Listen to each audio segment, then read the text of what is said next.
On va d'abord donner la parole à Florian pour nous parler justement de l'actualité du volley assis féminin, euh, ce qui s'est passé avant et justement ce qui va se passer dès la semaine prochaine pour le volley féminin. Et ensuite, Dominique pourra prendre la parole.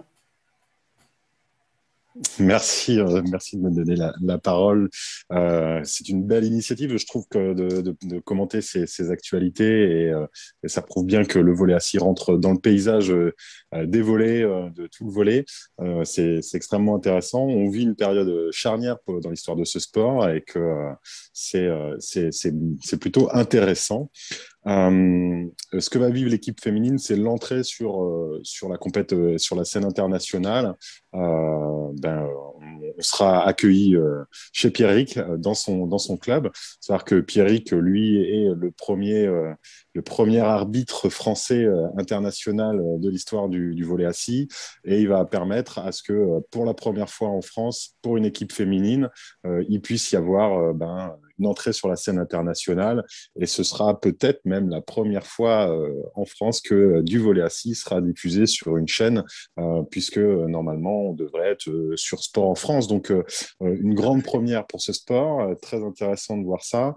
Ça fait résonance en plus en Normandie. Moi qui suis normand, je suis extrêmement satisfait de pouvoir à domicile accueillir, enfin en tout cas être reçu dans une équipe, dans une actualité internationale, de pouvoir faire ça. On était jusqu'à maintenant très frustrés avec l'équipe de France, on a fait un travail depuis 2 ans. C'est vrai que remonte sur les réseaux sociaux, on a toujours des petits rappels. Vous avez fait ça il y a 1 an, vous avez fait ça il y a 2 ans. Et il y a 2 ans, on était à Poitiers, c'était la canicule, on était avec 7-8 filles, pas toutes éligibles à l'international. Il y a eu un gros travail fait de la Fédé, il y a eu énormément. En fait, ils ont mis tous les moyens qu'ils pouvaient mettre sans rechigner. Ils ont fait, j'ai envie de dire, tapis par rapport aux moyens qu'ils avaient pour pouvoir mettre les équipes dans de bonnes dispositions pour aller se battre sur la scène internationale. Alors, ça pourrait paraître euh, encore peu, mais ils ont tout mis et on est bien accompagné pour pouvoir entrer là-dessus. Ce groupe a grossi, est en train de grossir encore. On peut commencer à se projeter sur certaines compétitions. On a dû refuser cette année parce qu'on a eu quelques blessés chez les filles. On a dû refuser d'aller au championnat d'Europe en octobre, mais ça fait 2 ans non, ça fait 1 an qu'on attend de pouvoir rentrer sur cette Ligue des Nations. Donc, faut savoir qu'au volley assis au niveau européen, la Ligue des Nations est divisée en 3 catégories, hein, la Golden League, la Silver League et la Bronze League. Si les garçons seront sur la Bronze League, ils n'ont pas à rougir de leur niveau de jeu parce que le niveau européen est très dense. Donc, être sur la Bronze League, c'est déjà quelque chose d'intéressant sur le niveau de jeu. Les filles sont en silver parce que voilà, il y a peut-être moins de densité chez les féminines et on pourra se confronter pour la première fois à 2 équipes que sont la Hongrie et la Croatie. La Hongrie, je les ai déjà vues au championnat du monde en 2018. Elles ont fait une entrée aussi au championnat du monde. La Croatie ont un petit peu une histoire un petit peu plus longue, je pense. Ça risque d'être très intéressant. Nous, ça va nous confronter à peut-être une limite de compétence par rapport au niveau de jeu des filles. Mais si on veut se projeter plus loin, et notre objectif, c'est quand même d'avoir une équipe à Paris 2024, il faut entrer très vite sur de la compétition avec du niveau de jeu. Faudra aller chercher plus haut. Et c'était le choix des Hollandaises, par exemple. Elles étaient sur la Ligue d'or, là. Elles ont pris les États-Unis, elles ont pris il y avait la Russie, il y avait des très, très grosses équipes. Elles n'ont pas fait beaucoup de points, mais elles ont fait le choix de très vite voir ce que ça pouvait donner à très, très haut niveau, quoi. Alors, je parle un peu beaucoup, je dis beaucoup de choses, mais Au contraire, c'est très si tu as bien. des questions. C'est pas grave, c'est pas grave. Non, non, c'est très bien là, de nous donner un maximum d'informations, Florian. Alors, il y a cette compétition qui arrive et auparavant, il y a eu cette préparation euh, Oui. voilà, et qui concernait combien de joueuses Alors, on a eu une période très compliquée. On a grossi un groupe jusqu'à avoir 10 filles. On a D'accord. eu des fractures, des problèmes différent. On a eu le contexte sanitaire qui ont fait que c'est difficile de se projeter. Moi, j'ai des filles qui n'ont jamais, pour certaines, qui n'avaient jamais fait de sport, qui vont faire leur premier match de leur vie. C'est paradoxal, hein, mais on parle de personnes qui se reconstruisent par le sport aussi, et il y en a qui découvrent le sport à travers ça. Et dans le parasport, eh ben, il y a des personnes qui ne connaissent pas les chemins de structures de haut niveau, et elles vont découvrir les matchs par le prisme d'une compétition internationale. Alors c'est fou, mais c'est ça la beauté justement de ce secteur-là, et on n'a pas ça dans les grandes structures de fédérales. On pourrait imaginer qu'on passe à côté d'un nombre d'athlètes qui pourraient être très forts, mais les structures fédérales sont des fois un petit peu prises par leur structuration et la façon dont elles veulent construire le haut niveau. Bah là, on a des opportunités de pouvoir trouver des pépites grâce à ça. On verra si ça se révèle gagnant ou pas, mais c'est paradoxal. Les filles vont commencer leur premier match de leur vie là-dessus. Donc, on avait un groupe de 10 filles, on a eu des difficultés, on a eu des blessures, on a fait des stages avec très peu de filles. On a fait des stages avec 6 filles, 7 filles, c'était pas très, très, très riche, mais on a tenu la programmation. Le but, c'était d'acquérir très vite un langage, un bagage technique. On a vraiment accès. Je salue d'ailleurs mes adjointes qui sont Nathalie Prigent et Morgane Detis. C'est deux filles qui m'accompagnent, qui sont de qualité. C'est un bonheur de pouvoir travailler avec elles. On a fait une programmation et j'ai été surpris. On est des techniciens, on est des formateurs. Et quand on est formateur, on ne regarde que ce qui ne va pas pour pouvoir corriger et aller plus loin. Et donc, on a poussé les limites. Et le dernier stage qu'on a fait, on s'est surpris à voir que le niveau avait basculé et qu'elles sont entrées dans quelque chose qui nous ont surpris. Alors, espérons qu'elles puissent le garder. Hein, c'est jamais linéaire, une progression, mais elles nous ont vraiment bien surpris et ça nous encourage sur la suite des choses. Donc, certaines ont vraiment passé le cut au niveau du bagage technique et maintenant, on est en train de créer le langage tactico-technique, enfin technico-tactique, enfin de pouvoir parler voler et de changer les systèmes de jeu, d'être plus rentrer dans la spécialisation, et ça montre que le travail qu'on avait voulu mettre en place paye. Des fois, on a un peu le nez, on a un peu des œillères, on est dans notre travail, on est dans notre plan de structuration, on a mis un planning, on a mis des repères, et en fait, on ne le voit plus qu'on avait mis ça en place, et là, ça nous a sauté un petit peu aux yeux, c'était assez agréable. On va voir ce que ça va donner en match. On est lucide sur le fait que les équipes en face ont beaucoup plus d'habitude, mais sur un match, tout peut arriver, et sur 3, encore plus. Donc, j'ai hâte de voir ce que ça va donner en situation réelle, et est-ce qu'on va pouvoir gérer le stress. Ça va être des clés qu'on va pouvoir essayer de gérer. En tout cas, je suis bien accompagné pour le faire. D'accord, merci. Ouais. J'ai une petite question par rapport à ça. Est-ce que tu peux nous dire combien de filles avaient déjà fait du volley avant d'être en équipe de France, de volley assis? Une. Oui, une. Elle est de Normandie, c'est une Canaise. Elle avait fait déjà du volley sur la région de Vire. Donc, elle est arrivée avec un petit bagage technique quand même. D'ailleurs, dans l'équipe de garçons, il y en a un qui est pareil dans le même cas. Et c'est vrai que ça change un peu la donne quand elles ont fait un peu de volley. Pour autant, ça reste du volley assis. Pour autant, elle se retrouve en difficulté parce que son handicap fait que ça bloque certaines choses. Elle arrive à tenir la balle au niveau technique sur certains gestes, mais son handicap apporte des limites. Certaines n'en avaient pas fait et se retrouvent très rapidement à avoir des compétences très correctes. Et on espère faire rentrer d'autres volleyeuses, hein, on l'espère. Ça rentrera de toute façon. C'est important de pouvoir être médiatisé. En tout cas, merci chez Osport de justement parler du volley assis. D'autres personnes pourront en parler. C'est comme ça que ça marche. Ok, merci beaucoup Florian. Moi j'ai pas mal de questions déjà te concernant parce que on sent en tout cas par tes propos une très grande motivation et ça c'est clairement à souligner.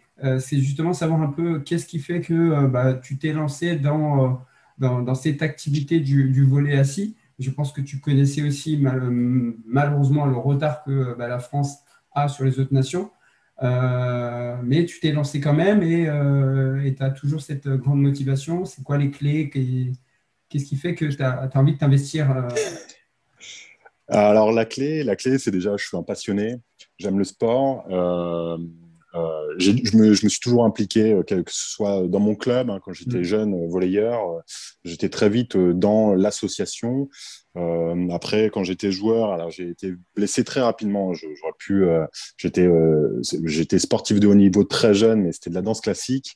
Et je me suis blessé très jeune. Et quand je suis arrivé au volley, j'avais la possibilité de jouer à un certain niveau et les blessures m'ont rappelé. Et je suis passé du côté entraîneur très rapidement, avec aussi cette certaine notion du service public et que si on veut faire grandir son sport, il faut donner, que ça soit bénévolement, que ça soit. Alors après, j'ai été professionnel, mais il faut toujours donner un peu plus que ce qu'on a, ce que nous donne l'argent, parce que sans ça, en fait, on peut pas structurer le sport. Donc c'est le plus important de pouvoir donner un petit peu plus toujours.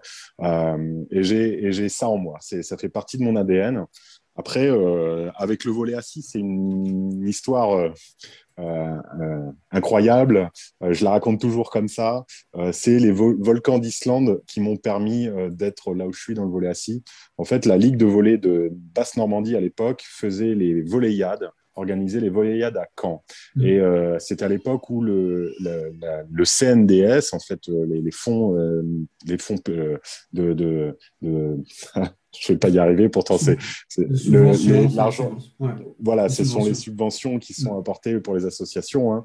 Et il y avait un fléchage sur le handicap.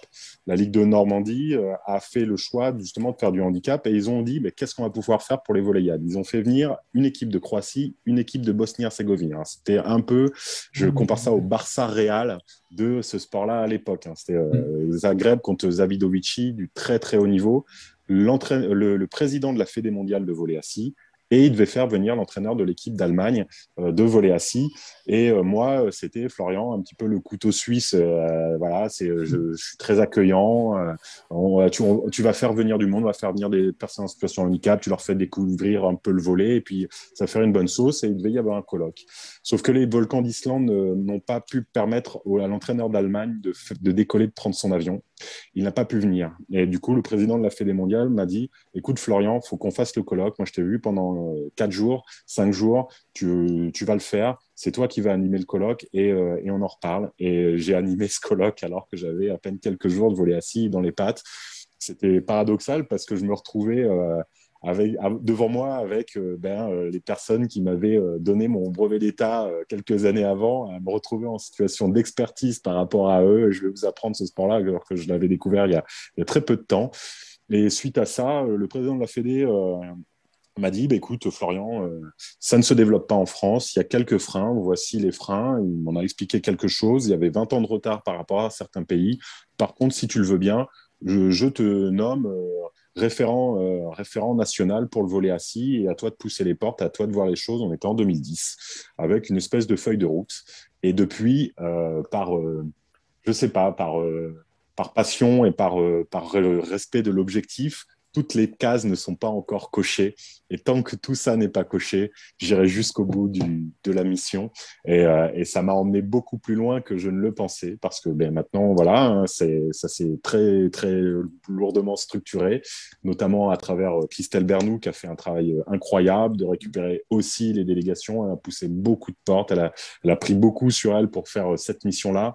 Elle m'a rappelé beaucoup de fois, on en a parlé et j'ai fini par revenir dans le projet parce que ça a été beaucoup de temps pris sur mon temps personnel à travers la fédération. Et avec elle, on a réussi finalement, elle a réussi à nous emmener, à structurer les choses, à faire à ce que ça soit de très bonne qualité maintenant. Et on est dans des petits souliers pour pouvoir faire, moi maintenant, juste ce que j'ai à faire, c'est-à-dire diriger l'équipe féminine et on partage de belles choses, notamment avec Dominique. Hein, quand on est en stage, c'est des bons moments. Donc voilà d'où vient ma passion. Je suis passionné, on m'a donné une mission, je la tiendrai jusqu'au bout et c'est tellement du bonheur de partager ça que je donne sans compter. J'y vais. C'est voilà, la passion. Ok, merci beaucoup. Une dernière question sur justement cette compétition. Clairement, alors, même si peut-être tu l'as dit tout à l'heure, l'objectif clair de cette compétition pour l'équipe de France, c'est quoi? L'objectif clair, l'objectif pour nous, c'est d'aller chercher le premier match à l'international. Voilà. Ça va D'accord. être très compliqué, il faut qu'on soit très ambitieux. Il va falloir que nous, techniciens, on puisse rassurer nos filles, mais je veux déjà, dès cette compétition, aller chercher un premier match. Ça peut être très compliqué, mais si on veut viser plus loin, c'est-à-dire que de toute façon, il faut viser les Jeux. Ça va être, ouais, c'est plus qu'une mission compliquée parce que en 2022, il y a les championnats du monde et on a un ticket pour parce qu'on est payé organisateur des Jeux. Il faut qu'on D'accord. y aille. Il faut qu'on puisse structurer. On a un créneau pour pouvoir développer ce sport. Si on le loupe, on pourra, enfin, ça va être difficile. Donc pour ça, il faut être ambitieux. Euh, un match, si on a un match, on décomplexe un petit peu les choses. Il y a des passages comme ça dans les sports où on se décomplexe, il faut pas rougir. Ouais. Bon, ce sera pas l'effet Manodou de la natation qui a fait exploser toute la natation française. Hein. Ce sera pas l'effet Tony Parker.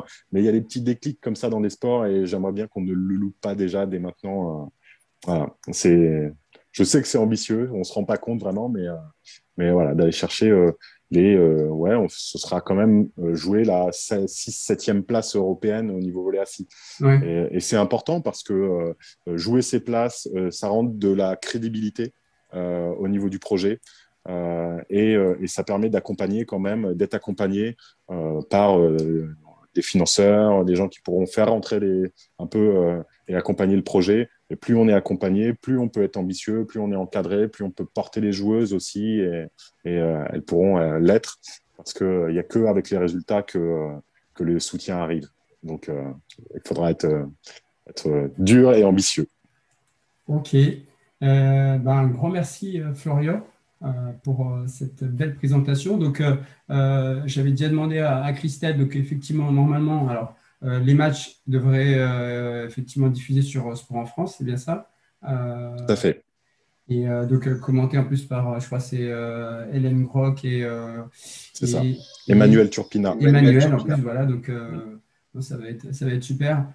Pour moi, ça va être une grande première de suivre justement ce type de compétition. Donc, on a hâte de voir derrière avec, je pense, hein, clairement, l'objectif d'inciter d'autres joueuses à rejoindre le groupe dans les prochains jours, les prochaines semaines, pour faire en sorte qu'effectivement vous puissiez donc avoir un effectif assez important, assez intéressant pour travailler pour 2024. C'est bien ça, hein?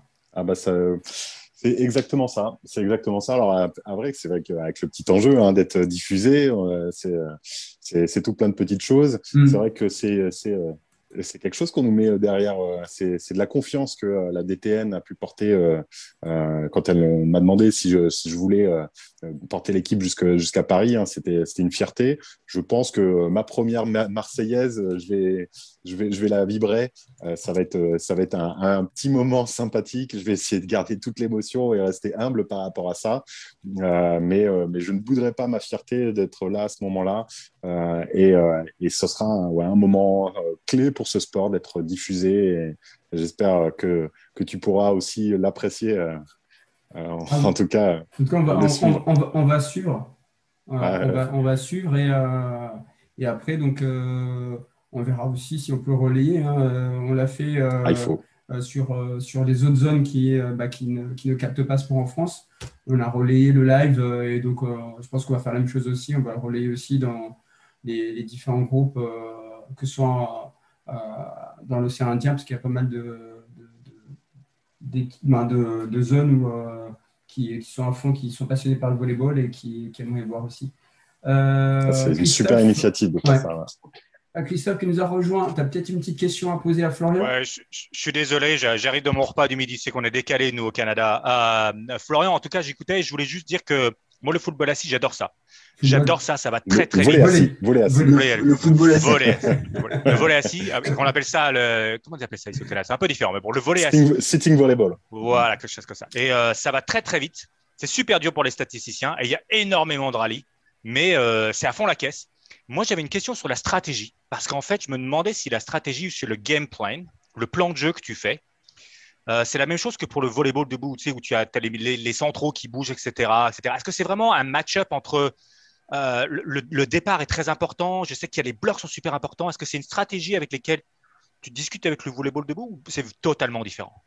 C'est complètement différent parce que, il y a de la transversalité, hein. Ça reste un sport qui a les mêmes composantes, mais c'est différent parce que déjà, on peut contrer le service. Oui. Donc, à partir du moment où on peut contrer le service en face du réceptionneur, il y a beaucoup de mains levées. Ouais. Et donc, si déjà ton service peut être contré, il faut soutenir le serveur comme on soutient un attaquant. Bonne idée. D'accord ? Ouais. Donc, en plus, on soutient le serveur, donc il y a encore plus de mains levées, ce qui fait que la règle de l'écran ne peut pas s'appliquer. Ouais.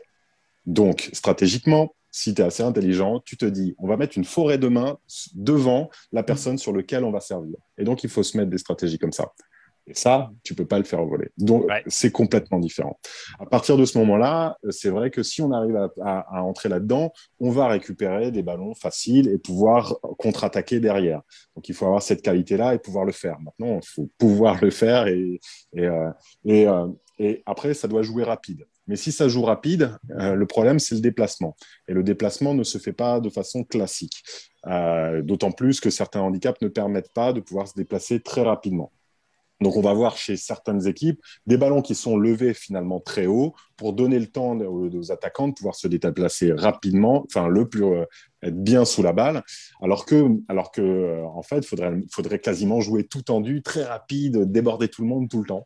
Donc, il faut être dans les situations maximum alors qu'on ne l'est pas forcément tout le temps. Et c'est là que du coup, on peut voir beaucoup de rallyes. Quand on arrive à le créer, c'est bien pratique. Après, tout le reste ressemble quand même pour beaucoup à du volley. La chose, c'est qu'il faut quand même jouer, si on peut, plus, parce que le filet est plus à hauteur de tête, on a des trajectoires plus tendues. Il vaut mieux parfois être en réception main haute et être plus avancé. Donc, on utilise un petit peu moins la manchette que sur des gestes vraiment très critiques. Il faut déborder, il faut taper fort, il faut jouer les mains, il faut jouer du block-out à fond. Donc, il faut avoir la patte pour pouvoir le faire. Hein. Il y a une chose, c'est sur le service, finalement, des fois, il vaut mieux être très placé que très agressif. Où on fait du service matché très fort. Alors, chez les filles, c'est plutôt très tendu. Chez les gars, on va taper très fort pour mettre du poids dans la balle. On le voit à très, très, très haut niveau. C'est les ballons agressifs placés au bon endroit, notamment grâce à la dualité entre le bloc et la capacité de pouvoir masquer les choses. Je ne sais pas si je réponds bien à ta question. Non, c'est très, très bien. J'adore ça. Alors, moi qui ai déjà essayé, c'est vrai qu'au Canada, on en a fait, enfin, je suis français, mais expatrié là-bas, et on en a fait un petit peu. C'est super dur de se déplacer. Et il y a quelque chose que j'ai remarqué, je ne sais pas si vous, Dominique et Florian, vous pouvez nous le dire, c'est la réactivité qu'il faut avoir. Hein, c'est un jeu qui est, à mon avis, beaucoup plus rapide que le volleyball. Alors, est-ce qu'on entraîne les gens comme ça? Je sais qu'on avait discuté avec Guidetti qui faisait de la réalité virtuelle pour entraîner la réactivité. C'est quelque chose qu'on entraîne au volley assis? Bon, allez, Dominique, je te laisse un peu de parole. Allez, vas-y, Dominique. Merci, Florian. Bonsoir à tous. Pour l'instant, non, on n'en est pas là parce que notre groupe est pareil. C'est un groupe qui a besoin déjà avant tout de maîtriser la technique volley, la gestuelle. Et effectivement, même s'il y a ce besoin de jouer vite, de se déplacer vite, d'anticiper, on est plutôt sur les prises de décision et des situations de travail qui vont observer ce qui se passe chez l'adversaire parce que à la base, ce ne sont pas, et Florian l'a très bien dit, ce ne sont pas des volleyeurs, ce sont des sportifs. Chez les garçons, ce sont de grands sportifs. Il y a des triathlètes de très haut niveau national. Il y a un joueur qui vient de gagner un titre de champion d'Europe ce week-end en rafting. Voilà, donc il y a vraiment des vrais sportifs. Mais oui, la spécificité de cette discipline, c'est c'est d'être capable de réagir, de prendre les bonnes informations au bon moment et de s'adapter. Et comme on doit en même temps se déplacer avec ses bras et défendre son terrain avec ses bras et avec son corps, faut être plutôt rapide. C'est vrai ce qu'on voit, pour compléter ce que tu dis, c'est vrai qu'on essaye de les emmener, mais quand on regarde un peu le jeu, finalement, il y a beaucoup on défend notre territoire, il y a un peu de déplacement, c'est vrai que ça vient très vite, et en fait, il faut avoir la capacité de prendre la balle au bon endroit avec des chutes. Tant pis, on chute, on se met sous la balle, mais de se redéployer tout de suite derrière. Finalement, voilà, c'est d'avoir la capacité de jouer à 10 doigts en déséquilibre, d'avoir des manchettes sur le côté. Finalement, ça en fait, au bout d'un moment, ils sont plus techniques que des volleyeurs qui, finalement, des fois, rentrent. Eux, ils ont la capacité, le volleyeur, à rentrer dans la trajectoire, se déplacer avec les jambes, placer son bassin bien derrière la balle, faire une manchette avec le ballon toujours bien devant. Donc, standardiser quelque chose. Et du coup, finalement, le langage technique d'un volleyeur assis est bien plus large parce qu'il joue dans des positions incroyables. Alors, à très très haut niveau, n'importe quel volleyeur te fait des patounes, on dirait que tout est facile, alors que c'est des milliers d'heures de travail. Mais le volleyeur assis est obligé de jouer avec un bagage technique bien plus riche qu'un volleyeur classique. D'accord. Je suis tout à fait d'accord avec vous. Moi qui l'ai essayé, Shafik, c'est super dur. Parce qu'il faut bouger et en même temps réagir. Alors, par contre, j'ai une dernière question pour vous, Dominique. Est-ce que vous allez jouer l'Iran? Est-ce que vous allez jouer ce joueur qui fait quoi? Qui fait, on en a parlé ou pas? 2m40. 2m46? 43. Ouais. 2m43? Vous allez le jouer ou pas? Parce que c'est quand même impressionnant. Vous l'avez vu ou pas? Oui, mais on va le jouer. Je ne sais pas si on le jouera.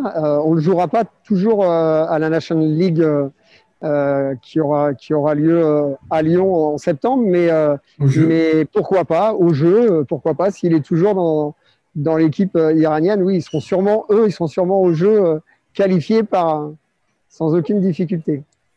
En tout cas, moi, Shafik, je te laisse finir, mais je conseille aux gens, de regarder, parce que ça va très, très vite. Et je le redis encore, Florian Dominique, en tant que statisticien, c'est l'horreur. Ah oui. C'est l'horreur parce que ça n'arrête pas. C'est plus rapide que n'importe quel jeu masculin et ça dure plus longtemps que n'importe quel jeu féminin. Donc, on a les doigts en feu à la fin du rallye. Mais c'est impressionnant. Ça part à droite, à gauche. Je ne sais pas comment les arbitres voient ça. Je ne sais pas, tu Eric. Mais moi, j'adore ça. C'est vrai que j'aimerais en voir beaucoup plus au niveau de la télévision. Merci.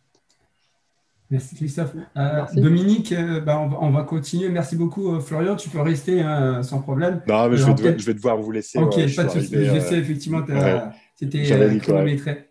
Exactement. Et merci pour toi, Shafik. En tout cas, super de nous avoir invités. À très bientôt. À très bientôt. Et donc, comme on l'a dit, on va partager les lives. Ouais. À la semaine prochaine.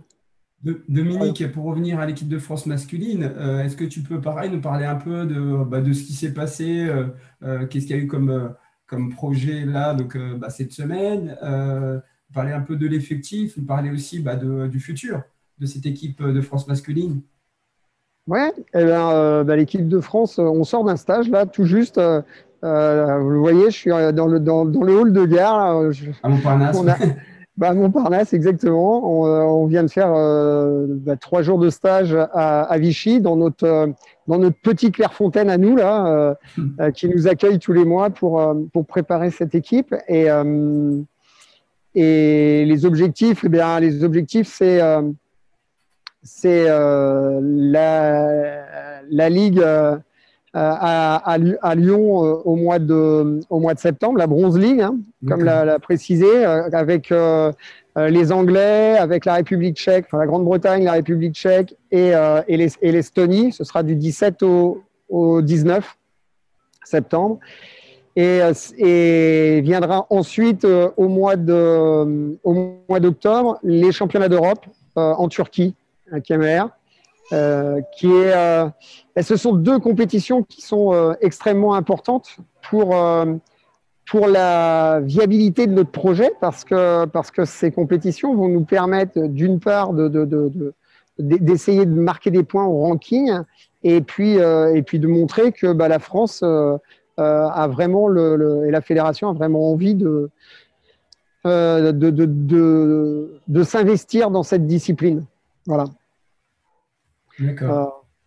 Concernant le travail et le groupe, moi j'ai récupéré l'équipe il y a tout juste un an. C'était en juillet et malheureusement avec la pandémie, elle n'avait pas pu faire les championnats d'Europe qui devaient avoir lieu au printemps dernier. Ça avait été reporté une première fois en octobre et malheureusement à nouveau ça a été reporté. Donc voilà, un an après, on va quand même y être. Donc, on a un petit peu renouvelé le groupe. On a essayé d'intégrer des joueurs qui sont arrivés de la relève, donc qui est une action mise en place pour orienter les personnes en situation de handicap vers des disciplines sportives en fonction de leur qualité, en fonction de leurs envies. Et ce qui a permis de rajeunir un petit peu le groupe, ce qui a permis aussi de trouver des joueurs, des gabarits. Et voilà, et on a travaillé, ça fait maintenant, tout juste un an qu'on travaille avec eux pour pouvoir préparer ces compétitions. Ok, merci beaucoup. Donc, toujours concernant cette équipe masculine, moi j'avais. Est-ce que tu peux nous dire, alors ces joueurs, je n'ai pas posé la question tout à l'heure, Florent, mais ils viennent à peu près de quel club? Est-ce que c'est un gros club fournisseur ou est-ce qu'ils viennent de partout, de plusieurs clubs français? Ils viennent d'un peu partout parce que on a on a un joueur de Tourcoing, on a un joueur de Caen. On a un joueur du côté de Montpellier, Carcassonne, des Grenoblois et Lyonnais. On a, j'en oublie, on a des Bordelais, un Poitevin. Enfin voilà, donc ça vient vraiment de toute la France. Ouais. Et c'est bien. Et c'est bien, et c'est riche. On a un Nantais aussi. Et ce groupe, c'est un groupe qui vit bien. C'est un groupe qui a vraiment, pour quand même une grande majorité, ce sera leur première compétition pour eux aussi. Certains ont déjà fait le tournoi de qualification au championnat d'Europe en 2019 à Poreč, en Croatie. Mais pour d'autres, ce sera la première compétition internationale. Avec l'équipe nationale. Ok, merci beaucoup. Christophe, tu as une question, je pense, pour Dom. Oui, super intéressant, Dominique. Tu parlais un peu avant que ce sont des athlètes, ces gens-là qui viennent. Tu parlais des triathlètes, etc. Il faut vraiment que les gens comprennent que ce sont vraiment des athlètes. Et ce qui était très intéressant, ce que j'aimerais comprendre, c'est que comparativement au volleyball de plage ou au volleyball intérieur, ce sont des athlètes qui viennent d'autres disciplines.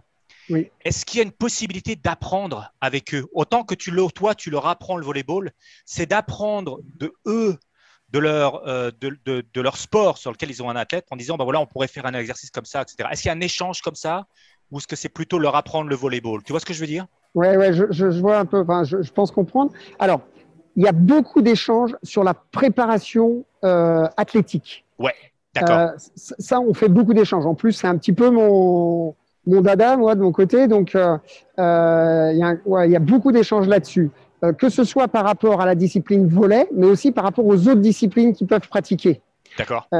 Donc là, pas mal d'échanges. Il y a après le reste, le gros du travail pour nous, c'est vraiment le travail technique et technico-tactique, vraiment volleyball, parce que c'est là-dedans. Moi, je les compare des fois. Alors, c'est pas péjoratif, et puis je les compare à des débutants, des jeunes débutants en volleyball. Certains n'ont que 2 ans, 3 ans. Certains n'ont que 10 week-ends de stage ou 12 week-ends de stage. Donc ils sont encore très malléables. Ils ont encore plein de choses à apprendre. Et surtout alors techniquement, ça progresse. Chacun va à sa vitesse, comme tout à chacun. Mais tactiquement, il y a beaucoup à faire et ils sont très très demandeurs de ça, parce que ce sont des sportifs et qu'un sportif a envie d'être le plus performant possible et voilà, donc ils se donnent à fond, ils posent plein de questions et ils sont toujours engagés. Moi, s'il y a une chose que je retiens sur ces 10 stages que j'ai dû faire avec eux, ou 1 an toujours, c'est que on démarre le stage. Ils font à partir de 15h le vendredi jusqu'au dimanche à 11h30 midi. On fait à peu près entre 12 et 14 heures de pratique. Ils sont autant à fond le vendredi, alors peut-être qu'ils se sont levés à 6h du matin pour pouvoir venir jusqu'à Vichy, que le dimanche à 11h, ils sont encore à fond. Et ils terminent, ils sont cramés, mais ils lâchent rien pendant 3 jours. Ouais, c'est bien ce que je comprends. Ce sont quand même des athlètes à 110%. Ah ouais. Et il faut leur apprendre techniquement et tactiquement le volley, mais ce sont de vrais athlètes à 110%. On a fait puisqu'on travaille beaucoup avec le Krebs de Vichy et leur cellule performance et travail physique. Et à chaque stage, on a 1h30. Alors, on a fait du profilage par rapport à leur déficit physique, par rapport à leurs problèmes de posture. On a fait du travail de renforcement musculaire. Et là, en même temps, sur ce samedi matin, on a fait un test de PMA. On a fait un luc léger, assis. Sur une distance, on était à, il me semble, 6,50 m. Et avec, vous connaissez le test navette, hein, les allers-retours avec des bips. Voilà. Eh bien, il y a un qui avait à palier 15, il me semble. Palier 14 et les premiers qui ont dû arrêter sont au palier 7. Donc pour ceux qui font un petit peu d'athlétisation et qui le font en courant, alors ok, c'est sur du 20 mètres, hein, et nous il a fallu trouver la distance qui correspondait. 6,50 m, ça fait un tout petit peu plus long que la largeur du terrain de volley assis. Je vous promets qu'en termes d'effort, c'était assez intense. Ouais, c'est pareil, Shafik et Pierre, je vous laisse continuer, mais moi je suis épaté à chaque fois. Moi qui en ai fait un tout petit peu pendant 10-20 minutes, j'ai été sur les rotules. C'était, il faut le faire. Faites-le une fois. C'est ce que, je sais pas Dominique si tu le conseilles, mais faites-le une fois pour voir ce que c'est. C'est pas facile, hein. Bien sûr que je vais le conseiller. Je vais le conseiller. Je vais y mettre un peu un petit bémol, c'est que effectivement, c'est un sport qui peut être traumatisant parce que on est toujours en appui, donc les épaules sont sursollicitées, les poignets sont sursollicités, donc il faut faire très attention. Il faut y aller progressivement, mais c'est comme toute discipline sportive en fait. Voilà, on se lance pas là-dedans sans une petite préparation et sans y aller par palier. Mais alors moi qui ai découvert cette discipline aussi beaucoup plus tardivement que Florian, et ça fait pas si longtemps que ça que je l'ai découverte et que je la pratique, j'en prends un kiff énorme, et quelqu'un qui est pas forcément très à l'aise avec son corps, qui se voit pas faire du volley valide du volley tout simplement parce que faut sauter, parce que le filet est un peu haut, parce que on commence à prendre de l'âge et que nos articulations nous font souffrir, eh bien, c'est un très, très bon dérivatif. Et franchement, comme il y a quand même beaucoup de réflexes, tout le monde peut jouer, il n'y a pas de…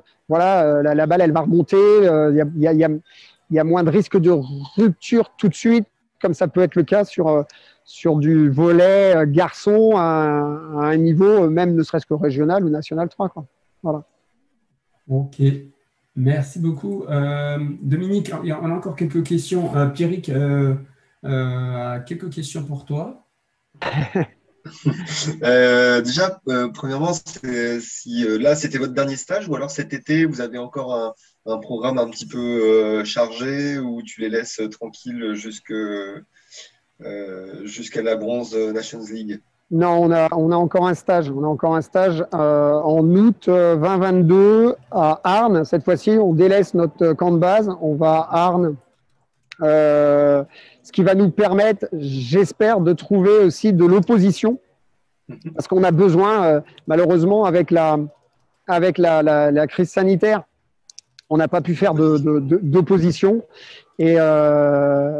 Et ça nous manque. Alors on n'a pas pu en faire sur le stage de ce week-end parce que le stade clermontois n'a pas pu se déplacer malheureusement, mais ils avaient essayé de faire on avait essayé de faire le nécessaire. On a fait un stage le mois dernier et c'est l'équipe de France volley sourd qui est venue nous faire l'opposition. C'est vachement intéressant pour l'équipe. Et voilà, là, le prochain stage, on espère pouvoir faire au moins deux rencontres pendant le week-end pour finir de placer nos systèmes offensifs et défensifs pour être prêts pour enchaîner voilà, en septembre. Et puis, ça va aussi nous mettre dans le contexte de la compétition où ça va être un match, voire un match le vendredi, voire 2 matchs le samedi et 2 matchs le dimanche. Donc, il faut s'habituer à répéter les efforts et donc à répéter les rencontres. Donc, voilà. Et il est plus facile d'avoir des équipes en étant dans un secteur comme le nord de la France, où on a la Belgique qui est pas très loin et il y a des clubs et il y a Tourcoing, le TLM, qui a une section volley assis. Enfin voilà, il y a du monde. Voilà, exactement. Donc d'accord. Merci. Ouais, tu avais une autre question, Pierrick. Ouais, j'avais une autre question aussi par rapport, justement, tu disais que tu faisais faire un stage par mois aux membres de l'équipe de France, là. Comment est-ce qu'ils arrivent à gérer? Parce que je suppose que, on est bien d'accord qu'ils ne sont pas volleyeurs professionnels. Ah non. Ah là là. D'accord. Donc, du coup, comment est-ce qu'ils font pour gérer leur vie professionnelle avec cette activité, ces stages, ces compétitions? Comment ça se passe pour eux et comment ils arrivent à gérer ça? Eh ben là, c'est un gros dilemme et on a eu une discussion pas plus tard que hier soir sur ce sujet parce que bon, les stages sont toujours placés sur des week-ends, mais ça leur demande de prendre obligatoirement leur vendredi. Certains sont des indépendants, kinés ou ont leur propre entreprise, ophtalmo. Enfin voilà. Donc ils sont obligés de s'organiser, d'autres travaillent et doivent prendre des jours de congé. Donc aujourd'hui, je crois qu'ils ont dû sur l'année là quand on a vécu, ils ont au moins dû poser un minimum de 7-8 jours que pour les stages. Et ensuite, ils doivent aussi se débrouiller pour poser des jours pour les compétitions. Et la Turquie, on part 12 jours.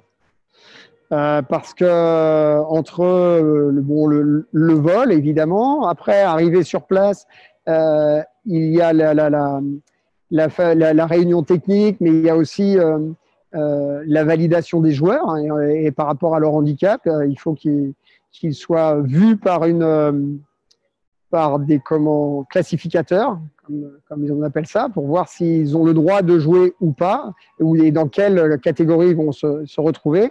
Et donc ça peut prendre 2-3 jours, et puis ensuite il y a vraiment la compétition et le retour. Donc au final, voilà, on part le 13, le 12 ou le 13, et on revient le 24 octobre. Et eux, ils doivent poser des jours de congé. Donc oui, c'est très compliqué, et ça montre aussi l'investissement et l'envie de ces personnes. Donc, quand il y a là, en l'occurrence, les championnats d'Europe de rafting et qu'un athlète me dit je suis aussi dans l'équipe de France de rafting, je suis un peu embêté.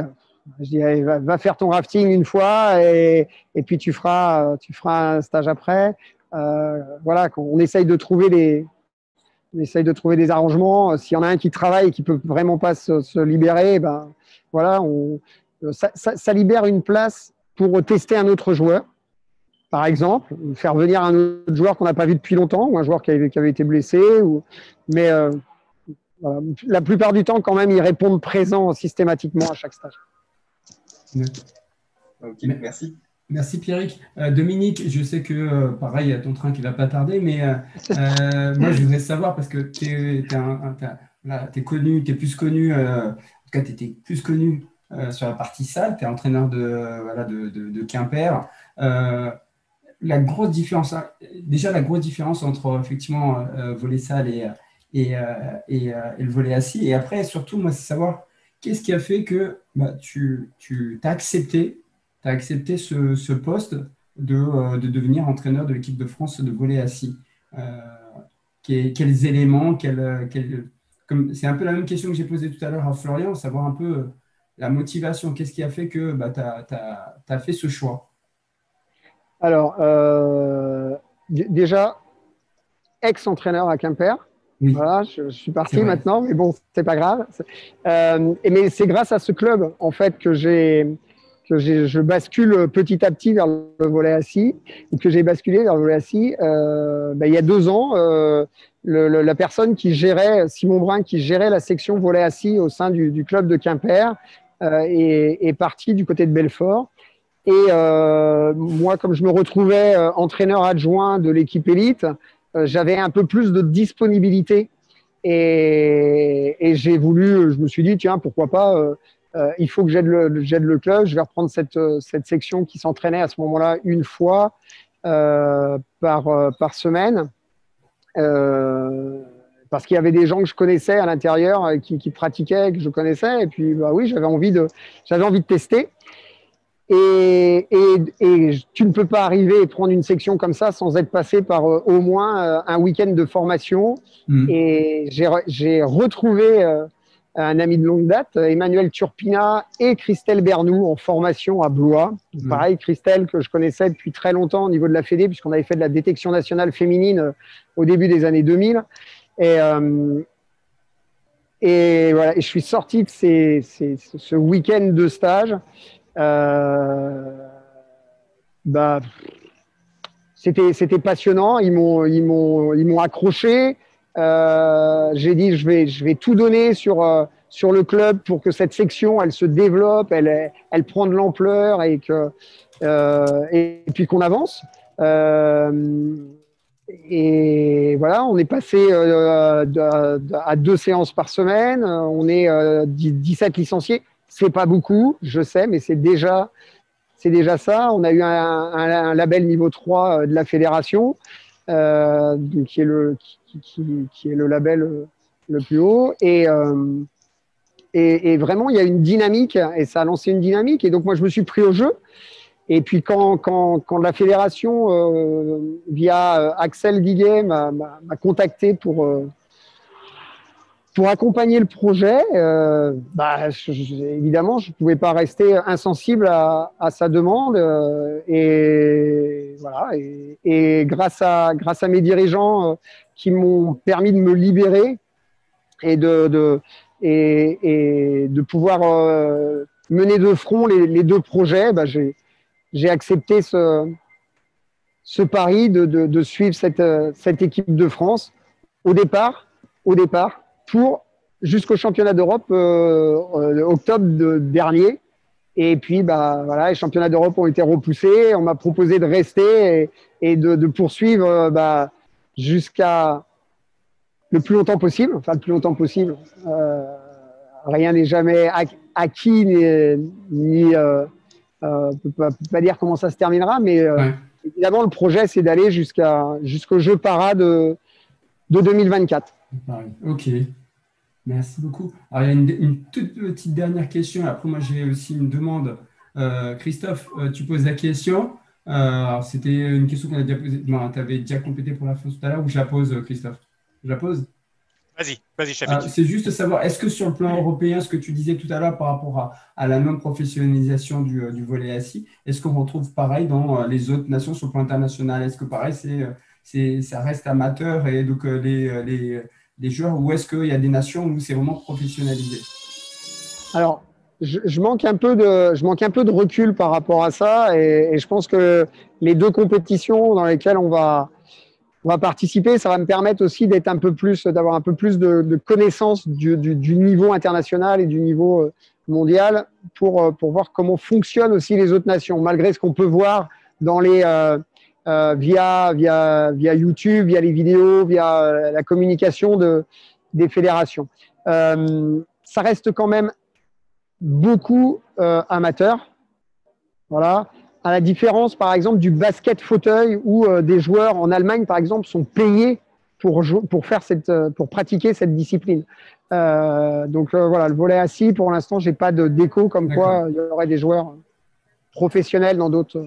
Ouais. Et vraiment, la dernière, c'est une demande express de Christophe qui voudrait savoir, est-ce que tu peux lui envoyer le même modèle de masque. Parce qu'il aime bien avoir le même. Comment tu savais? Moi, je suis morlaisien à la base. Donc. Ah, ouais, je peux essayer de trouver ça. Allez, c'est bon, on fera ça. Merci. Un grand merci, Dominique, vraiment. Et merci à vous. Bon retour. Merci. Et on se tient au courant pour les échéances futures du volley assis masculin. N'hésite pas à partager. Pareil, s'il y a des matchs, c'est avec plaisir si on peut relayer aussi. Très bien. Merci beaucoup. Merci pour tout ce que vous faites pour le volleyball dans sa généralité. Et c'était un grand plaisir et un honneur. Merci. À la semaine prochaine. Ouais, à la semaine prochaine, Pierrick. Effectivement, je viendrai voir l'équipe de France féminine dans ma nouvelle région. Ok, merci et bon retour. Merci. Allez, on enchaîne. On a une actu assez riche. On va parler de beach volley avec Karim Lévy qui nous a rejoint. Désolé pour le petit temps de retard. Karim, comment tu vas? Est-ce que tu m'entends déjà? Est-ce que j'ai coupé mon micro quand même? J'avais pas activé, désolé. Okay. J'avais pas activé le micro. Voilà. Est-ce que tu vas bien? Ça va. La saison a repris, donc ça va. La saison a repris depuis un petit moment parce qu'on a essayé de tout faire en fait pour que la reprise soit la meilleure possible pour tout le monde, parce que en dehors du beach volley, tout le monde attendait une reprise. Là, je parle surtout du monde amateur, parce que le monde pro, bon, ils ont continué quand même à jouer. Il y avait pas mal de compétitions, mais sur le côté amateur, il y a eu une très très forte demande et notamment, effectivement, on a pris l'axe beach volley parce que c'était plus simple pour la reprise pour tout le monde, dans la mesure où c'était, on va dire, la seule compétition amateur possible, puisque c'était en extérieur. Et que du coup, on a tout fait pour faire en sorte qu'il y ait une très grosse Coupe de France de beach volley pour permettre à tous les clubs de s'y retrouver. Et surtout pour que les jeunes retrouvent les terrains et en compète, parce que c'était... En fait, ils auraient pu reprendre sans vouloir de la compète, mais en fait, ils ont été demandeurs et du coup, c'est plutôt sympa. Je fais juste une petite parenthèse par rapport au volley assis. Il y a le beach volley assis aussi. Hein. Donc, alors, c'est pas très développé en France. Il y a quelques clubs qui ont essayé un tout petit peu, mais de manière générale, au niveau international, c'est en train de prendre pas mal. Donc, notamment, évidemment, parce que ça a été les premiers à se lancer là-dedans, les Brésiliens. Ouais. Et puis, tous les autres reprennent un peu, hein, les Américains reprennent aussi. Donc voilà, ça existe aussi, le beach volley assis, ça existe. Et en France, il y a quel club qui… Alors, les clubs, non, en France, il n'y a pas encore de club vraiment là-dessus. Il faut déjà qu'ils arrivent à développer le volley assis, ce qui n'est pas facile. Mais on sent bien quelque chose qui est en train de démarrer. Ça me fait penser au beach il y a quelques années. Petit à petit, des choses qui… en fait, il faut que les gens le voient. S'ils le voient, ils peuvent être attirés petit à petit. Et on a souvent tendance aussi à… Je pense que ça y est, je crois qu'il ne faut même plus parler d'inclusion d'ailleurs. Hein. Il faut parler simplement de tous les volets.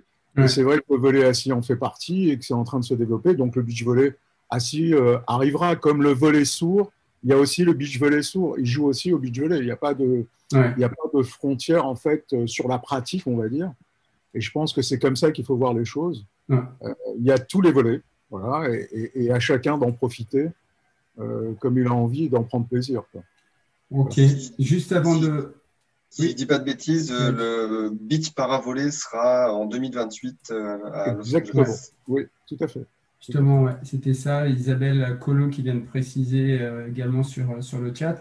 Elle vient de préciser pour toi, Christophe, le fait qu'il n'y a aucun joueur professionnel au niveau volley assis international, mais certaines équipes nationales rémunèrent leurs joueurs et joueuses. Merci. Voilà. D'accord. Elle vient de préciser. Ok, c'est parti. Karim, alors donc, qu'est-ce qu'on a en matière d'actualité donc, sur le beach? Qu'est-ce qu'on a eu cette semaine? Qu'est-ce qu'on va voir Voilà. En ce moment, le gros morceau, c'est… en fait, les deux gros morceaux qui ont repris, C'est d'un côté la Coupe de France de beach à tous les niveaux, M13, M15, M18, senior.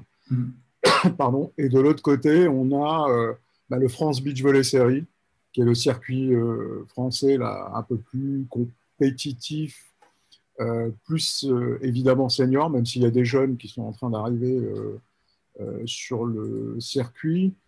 Le but de cette année, ça a été vraiment reprendre le jeu. Voilà, on a beaucoup mis en urgence et en priorité la reprise du jeu. Ce qui veut dire qu'on a quand même, avec un peu le recul maintenant du démarrage, il y a des petites choses sur lesquelles il faut absolument qu'on travaille pour préparer la saison 2022.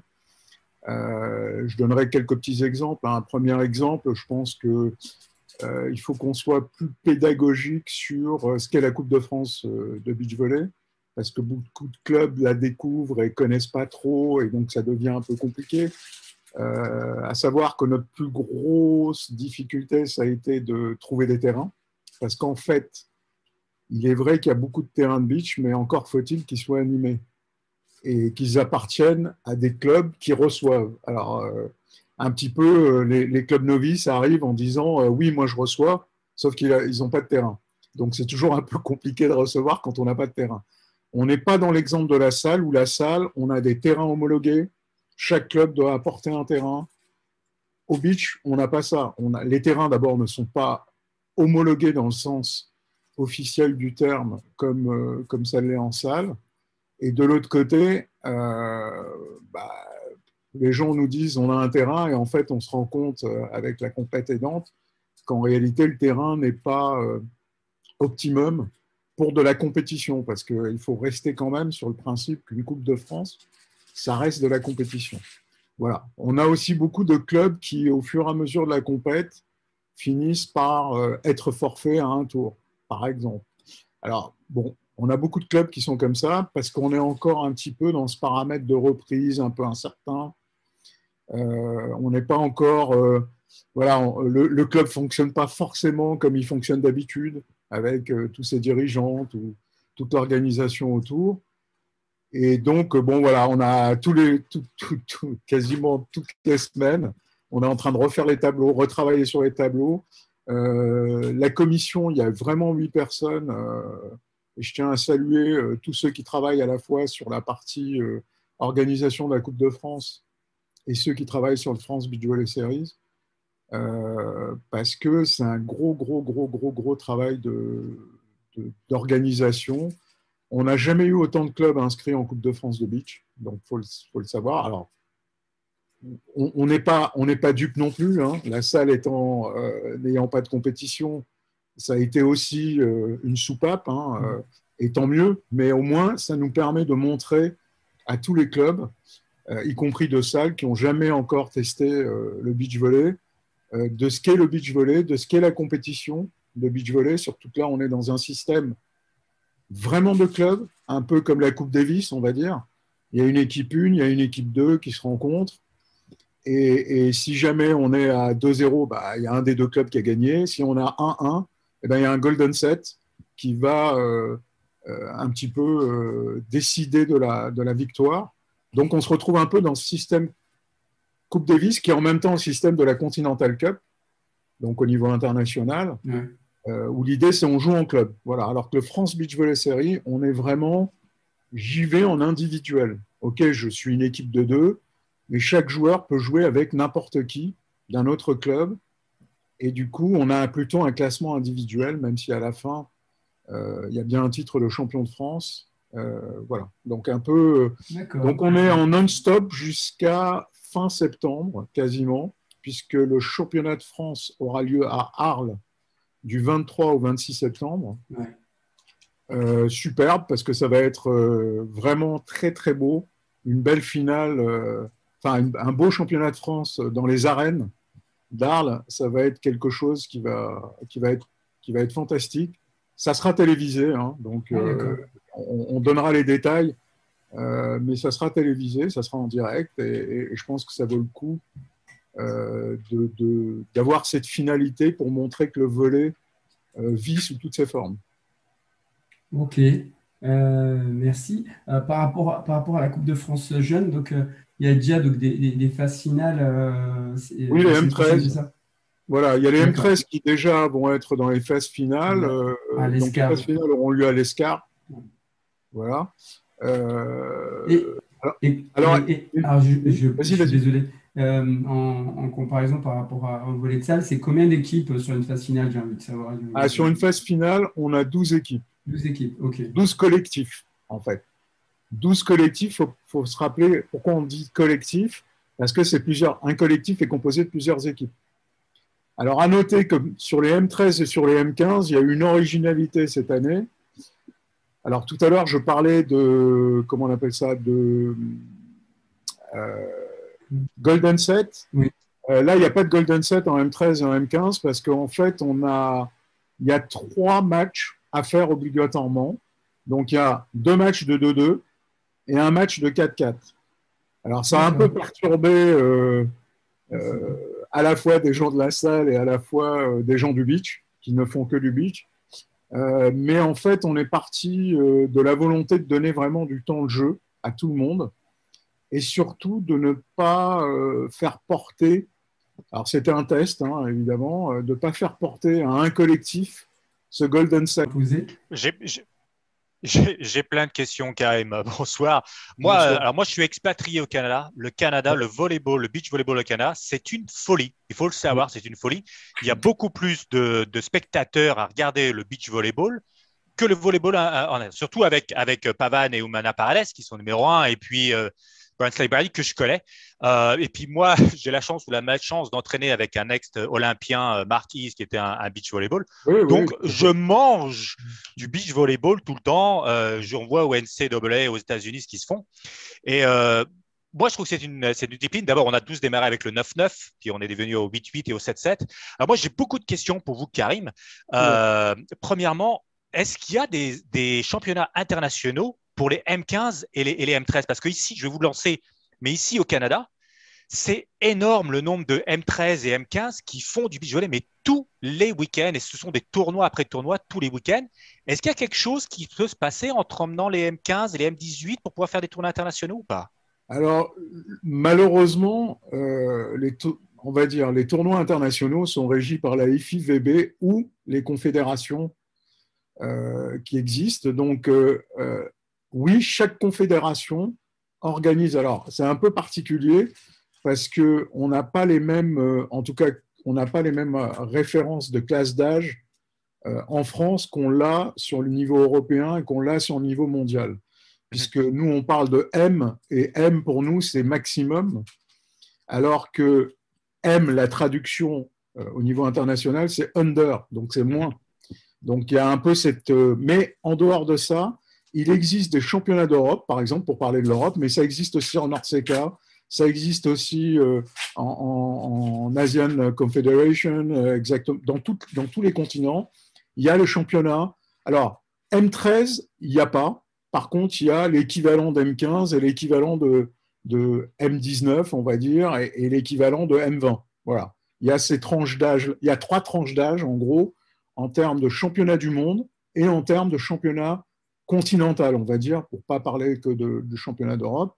Actuellement, d'ailleurs, en Asie, il y a le Under 19 qui est en train de se jouer en Asie, en championnat du monde.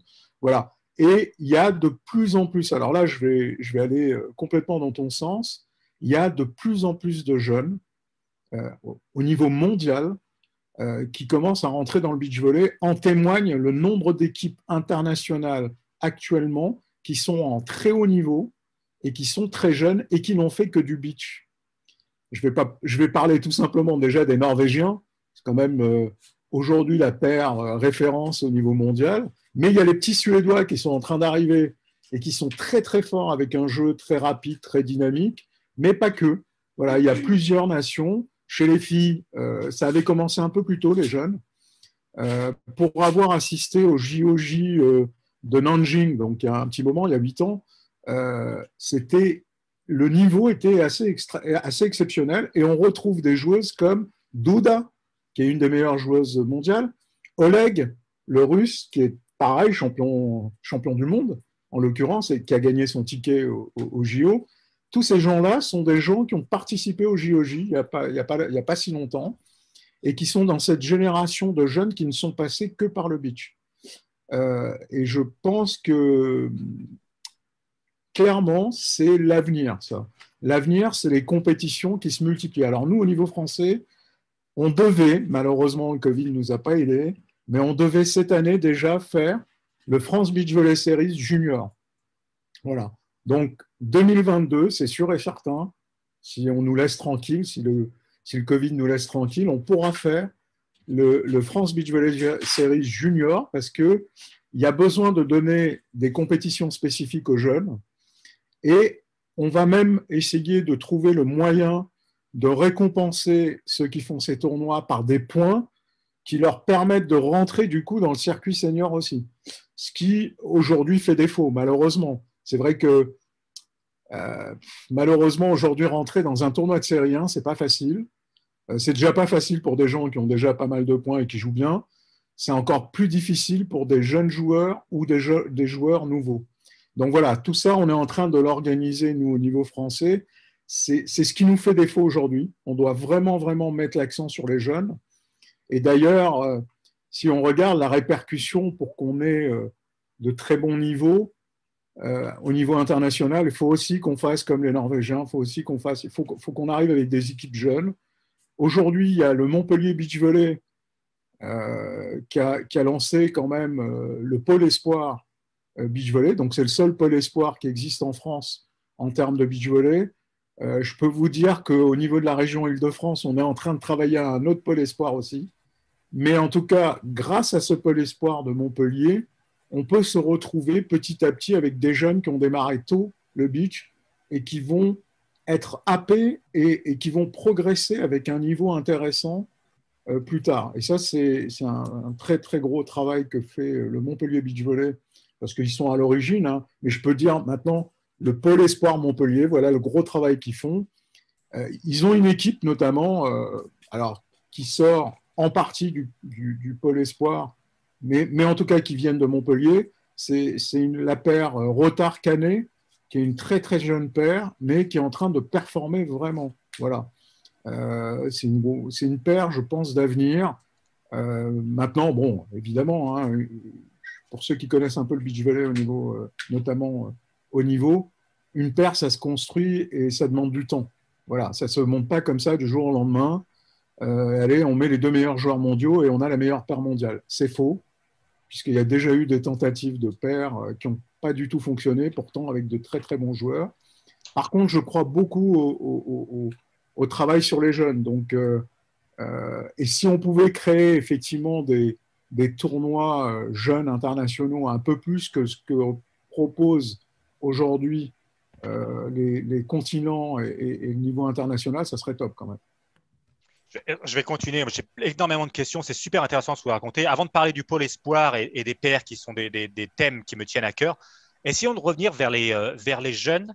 Il y a une espèce de discussion en Amérique du Nord entre le bénéfice d'avoir un multijoueur, quelqu'un qui fait plusieurs sports, plutôt que quelqu'un qui fait du sport de volley l'été, du sport à l'intérieur. Et moi qui ai vécu en 1 contre 1, c'est vrai que l'idée, alors je vais vous lancer là-dessus, mais l'idée c'est de savoir, quelqu'un fait du volleyball en indoor à l'intérieur et puis en outdoor à l'extérieur, il va se faire mal aux genoux, c'est le même sport, etc. Mais d'un autre côté, moi qui ai vu quelques filles que j'entraînais des M17 et des M18, le beach volleyball apporte un contrôle de balle et une vision du jeu qui peut être utilisé en indoor, même si ce n'est pas vraiment le même jeu. Comment ça se passe au niveau de la France? Vous avez cette espèce de dichotomie? Très, très, très grand débat en France. Ouais. On a tout connu, en fait. On a connu les choses très spécialisées, séparées, où d'ailleurs, globalement, une espèce de, on va dire, un jeune qui va en salle fait pas de beach. Voilà, on a connu ça, globalement. Ouais. Après, on a connu, au niveau de la direction technique nationale, la possibilité, en tout cas, laisser de faire à tout le monde, à la fois de la salle et à la fois du beach. Alors, évidemment, à moindre mesure, d'un côté, le beach à moindre mesure, mais quand même d'essayer de d'utiliser le beach aussi comme élément de détection et comme élément d'entraînement. Ça n'a pas vraiment fonctionné non plus.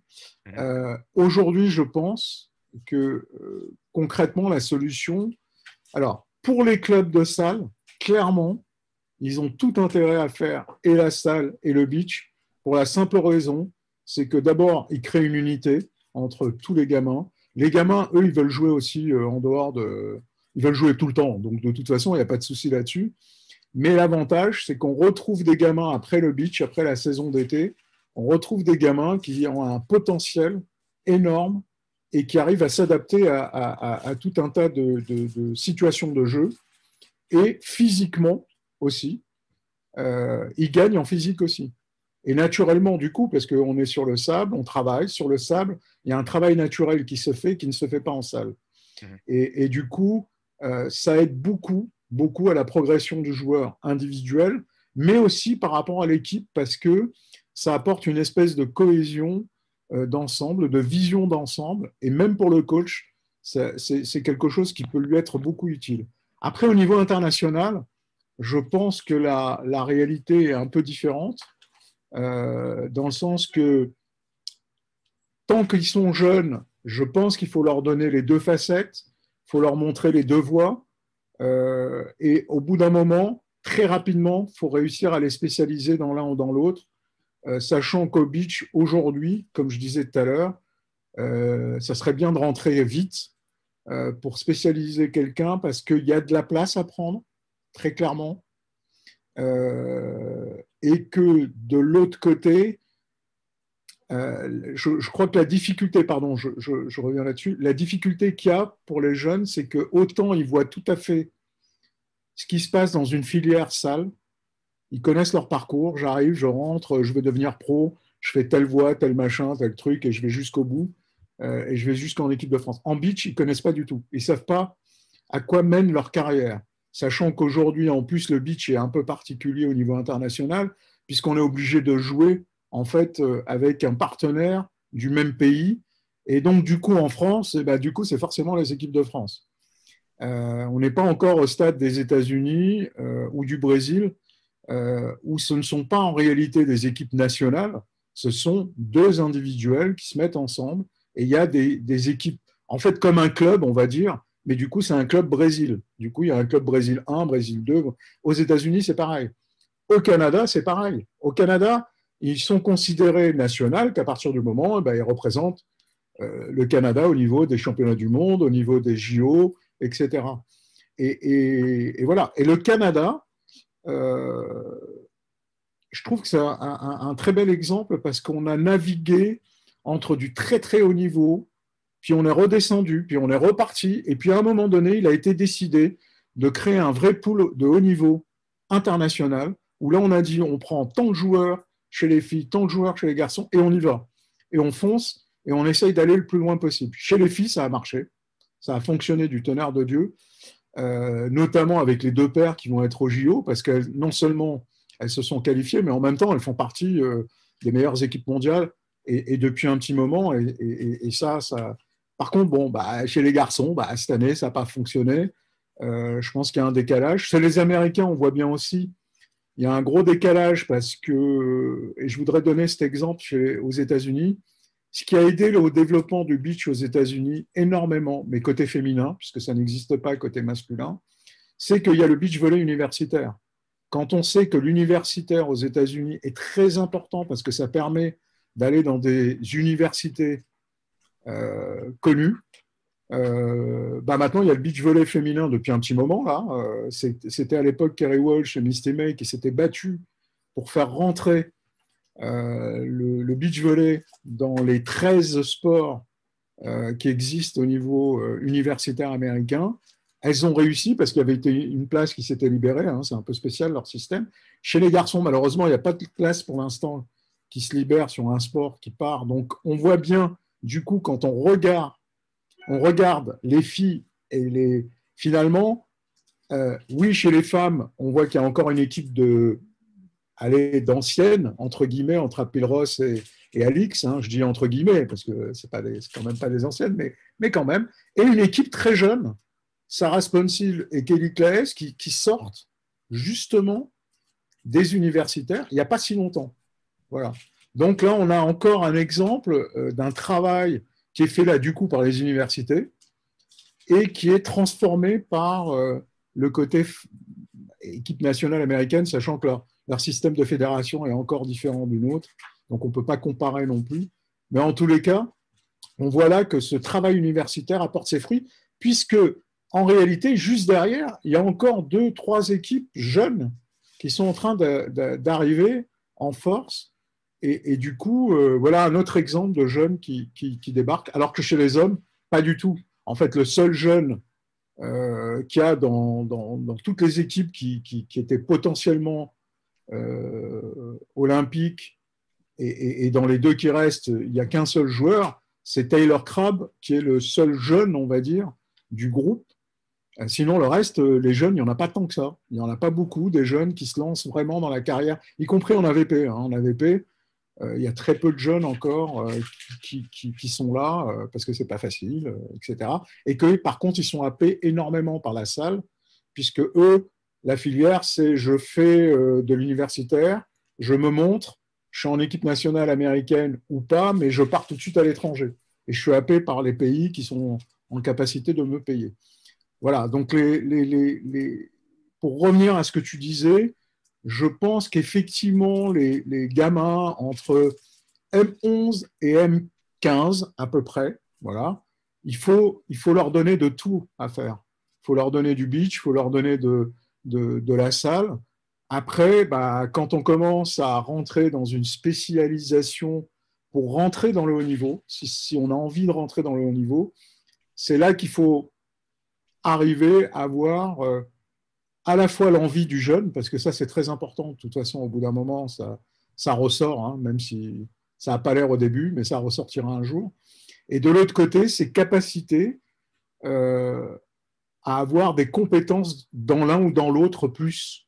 Et par contre, si on voit qu'il a cette capacité on va dire, à avoir cette vue de jeu de beach, il faut aller à fond là-dedans. Aujourd'hui, c'est ce qui manque aux équipes de France jeunes. C'est-à-dire qu'il y a peut-être un autre truc aussi qui manque, c'est la difficulté à garder des jeunes, que ce soit chez les filles ou les garçons, sur la partie beach volley. Voilà.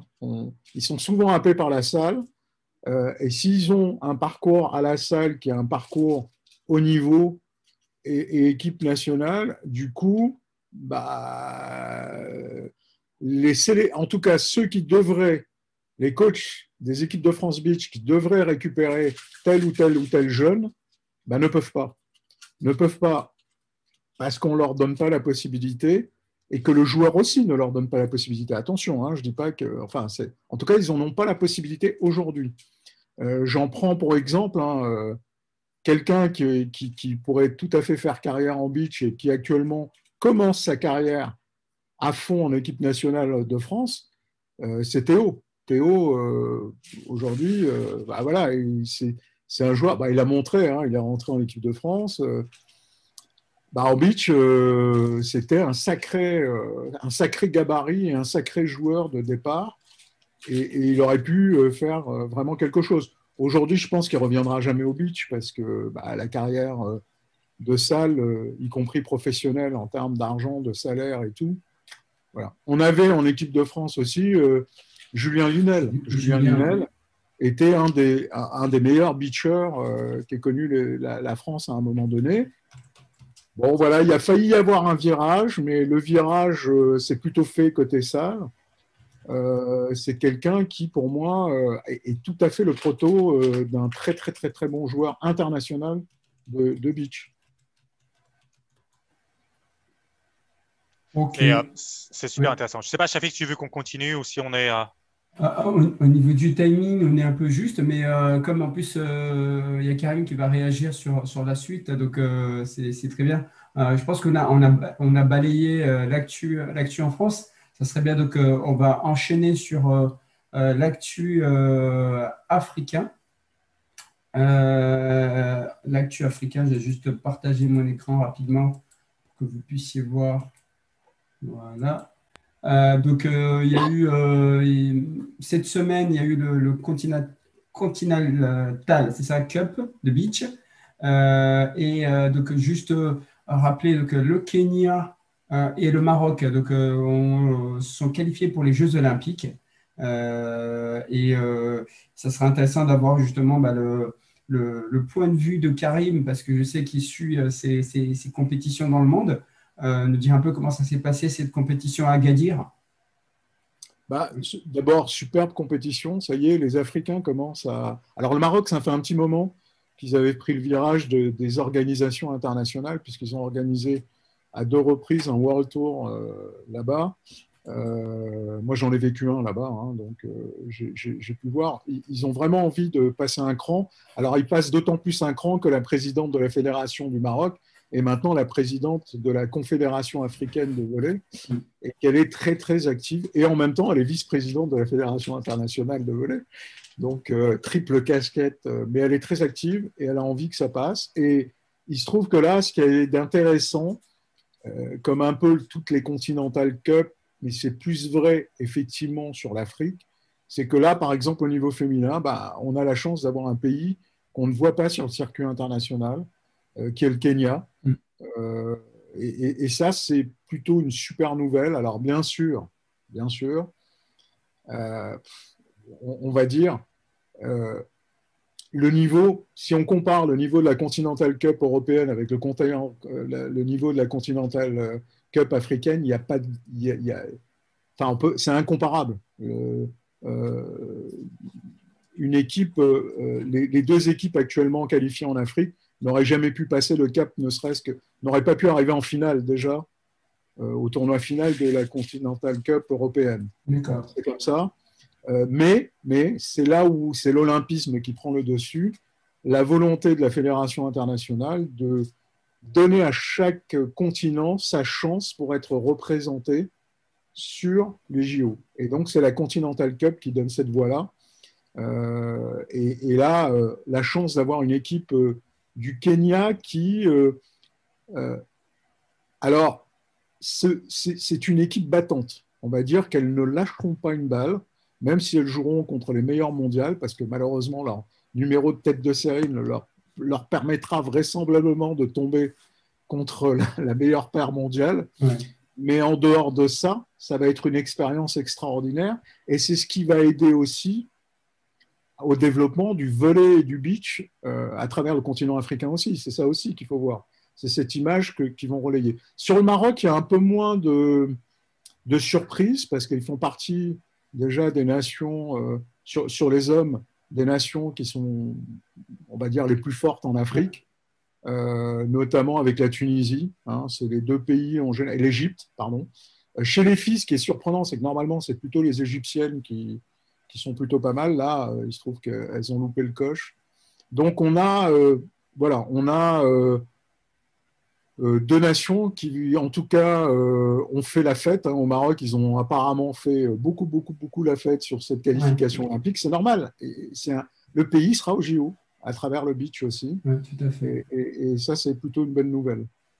Et pareil, au niveau des garçons, donc, on connaît un des joueurs là, qui évolue en France, Graoui, qui évolue au Tour Volleyball, donc en salle, et qui a fait effectivement en tout cas une belle compétition en beach aussi avec sa paire. Moi, je voulais savoir, ils partent à combien au niveau des jeux? C'est 4 joueurs ou… Non, 2 joueurs.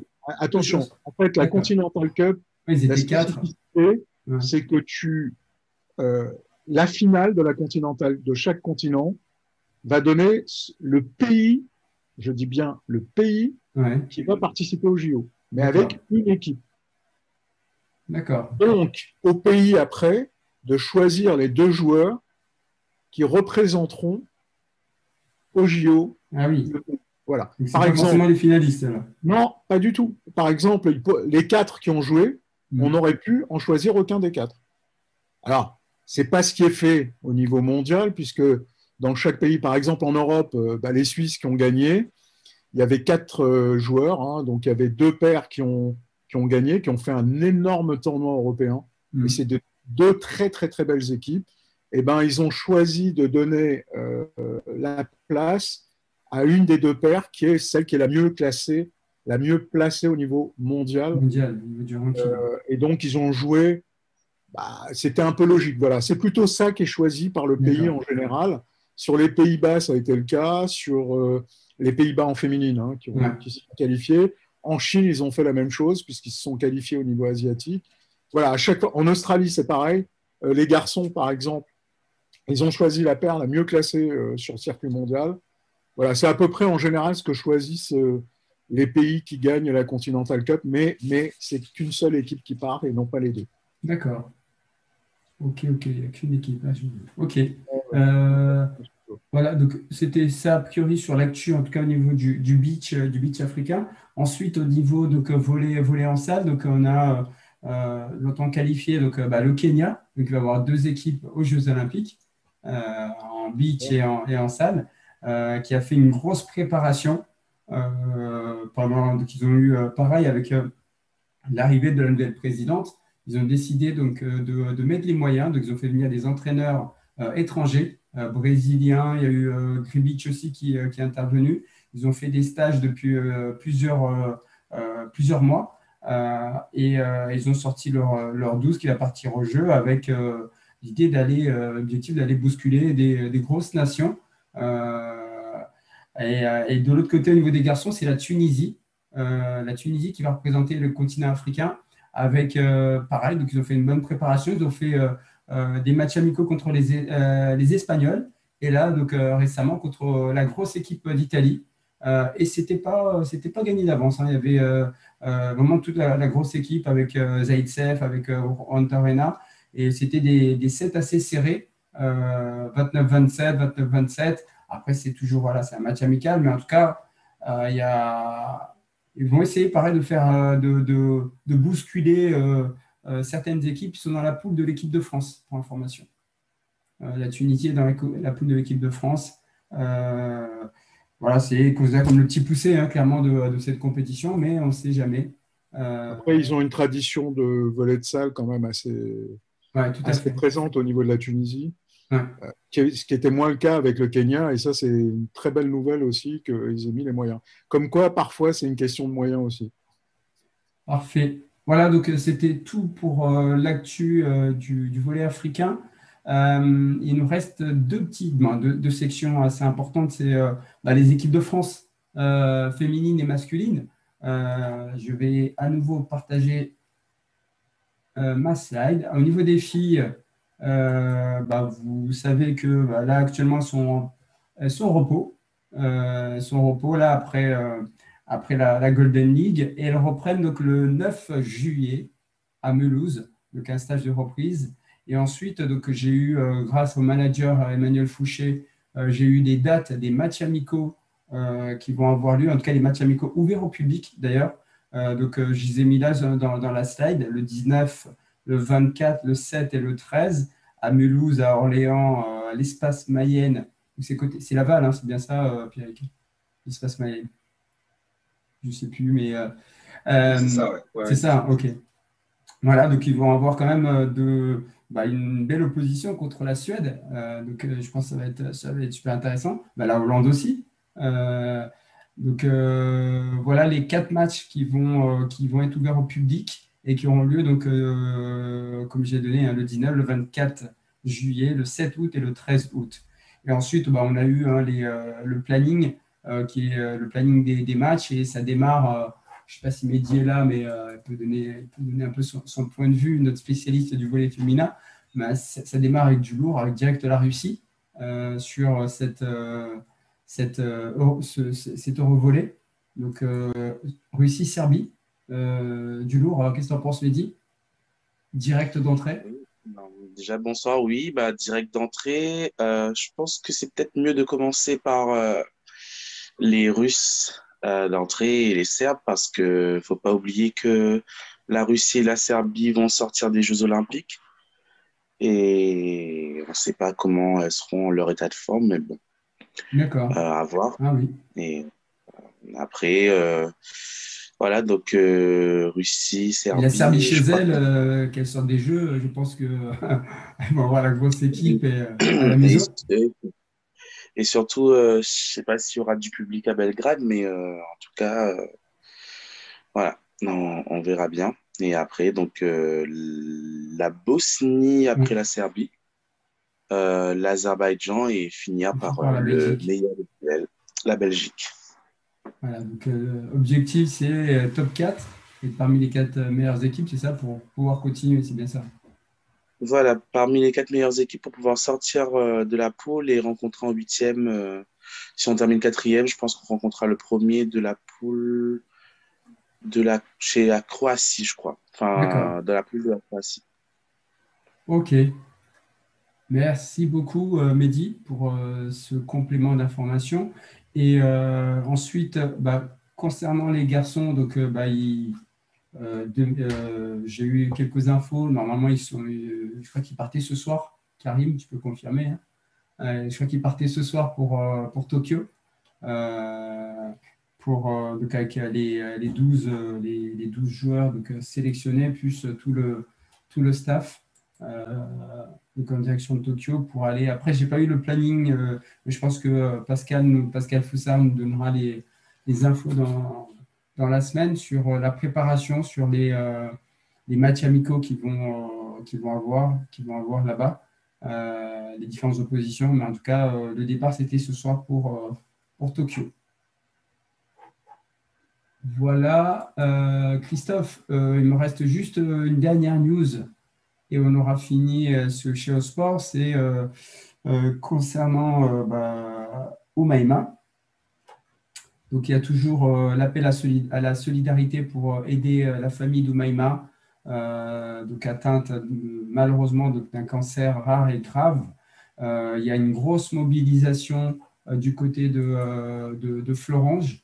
J'ai eu tout à l'heure donc, les responsables, hein, ils sont beaucoup investis. Il y a eu toute la semaine pas mal d'actions. Il y a eu des petits déjeuners organisés jeudi. Il y a eu une kermesse qui a été organisée samedi avec des ventes de gâteaux, des karaokés aussi qui ont été organisés. Et là, aujourd'hui, il y a eu un circuit training qui a eu lieu à Bétange toute la journée. Voilà, donc du côté du volley, il y a pas mal de mobilisation. On a notamment du côté des joueurs et joueuses de l'équipe de France